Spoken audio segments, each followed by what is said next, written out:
यहाँ सबका सम्मान हुआ, कुछ तो ऐसे लोगों का हुआ जो सम्मानित थे, एक तो ऐसे का सम्मान हुआ जिसकी लुगाई भी सम्मान नहीं करती कभी। मैं उनका नाम नहीं बताना चाहता। चलो अच्छा है, आप लोग एक बार, मैं जो पीछे संत भगवान बैठे हैं, आपका किसी ने जिक्र नहीं किया, मैं आपके चरण छूता हूँ। संत भगवान बहुत अच्छे होते हैं। मैं शुरू करता हूँ और मैं यहाँ से शुरू करता हूँ। कभी भूल कर भी न आंसू बहाइए, कभी भूल कर भी न आंसू बहाइए, बड़ा पाप होता है दिल मन दुखाइए। क्या बात। खुशहाल रहने का एक ही है मूल मंत्र, सुबह शाम हंसिए सबको हंसाइए। मानसिक वेदनाएं बीमारियों की जड़, हष्ट पुष्ट रहना है तो खूब खिलखिलाइए। भरपूर आनंद लेना चाहते हो तो मुट्ठियां भींचकर ठाके लगाइए। विनोद राजयोगी तुम्हें आ गया हंसाने को, एक बार जोरदार तालियां बजाइए।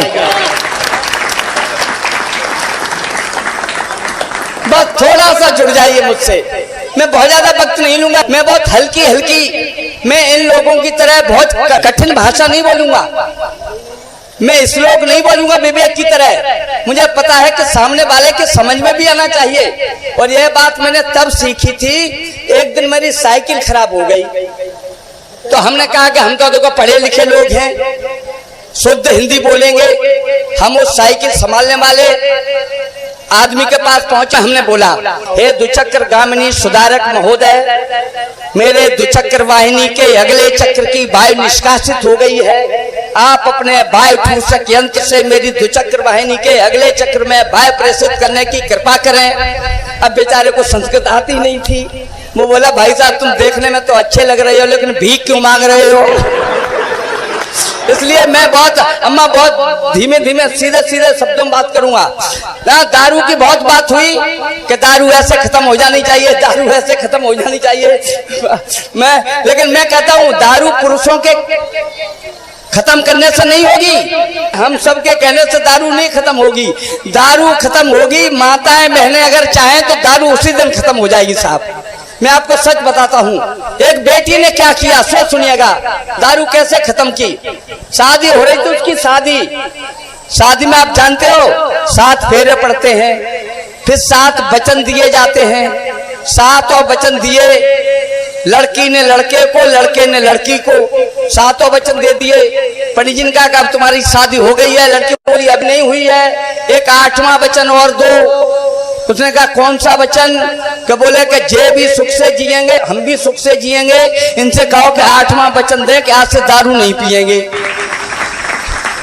लड़का बोला ये शादी टूट सकती है, रोटी छूट जाए लेकिन दारू नहीं छूट सकती है। लड़की बोली अगर दारू नहीं छूट सकती है तो हमें ये वचन दे कि जब तू पिएगा या किसी को पिलाएगा तो एक पौवा मेरे लिए भी लेके आएगा। जैसे ही उसने सुना कि एक पौवा मेरे लिए भी लेके आएगा तो लड़के का बाप भागा आया। बोले बेटा तू पहले वाला वचन ही दे दे, अगर बहू भी दारू पीने लगी तो घर में इतना पंगा हो जाएगा कि सबकी खोपड़ी फूट जाएगी और तेरी तो तेरी तेरे बाप की भी दारू छूट जाएगी। इसलिए अगर बेटियां चाहें तो दारू छूट सकती है। आइए मैं 2-4 पंक्तियां पढ़ता हूँ साहब। एक शादी हो रही थी साहब, शादी में 1 लाख की बात थी, शादी में 1 लाख की बात थी, दरवाजे पर बारात थी। तभी संयोग से दूल्हा की तकदीर रूठ गई, संयोग से उसकी एक आंख रात में फूट गई। लड़की बोली कि मैं कुएं में गिरकर मरूंगी लेकिन काने लड़के से शादी नहीं करूंगी। तो लड़के का बाप बोला अरे भाई दोनों आंखों का दहेज 1 लाख था तो एक आंख का 50,000 हो गया। अगर एक आंख फूट गई है तो लड़का क्या बेकार हो गया? अरे 50,000 वापिस लो, उसके बाद शादी तो करो।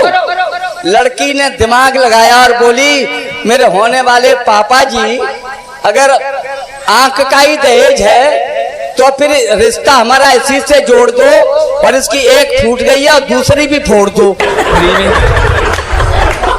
और हमारे 50 नहीं 1 लाख वापिस दो। लड़का बोला पिताजी दोनों आंखें फुड़वा के क्या मरेंगे, हम शादी से नहीं करेंगे।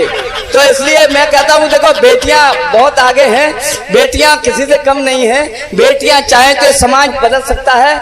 आइए दहेज के ऊपर एक कविता मैं पढ़ता हूँ आपके सामने, सुने।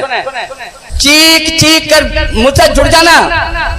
चीख चीख कर कोस रही थी एक खड़ी वृद्धा नारी, चीख चीख कर कोस रही थी एक खड़ी वृद्धा नारी, दौलत की खातिर खुद हमने अपनी आज सुता मारी, धरे हुए थी लाश सामने अपनी सुता भागन की, टूट गई थी एक तमन्ना बनना सखी सुहागन थी, सुना रही थी करुणा गाथा पूछ रहे थे बात सभी दे ना सकी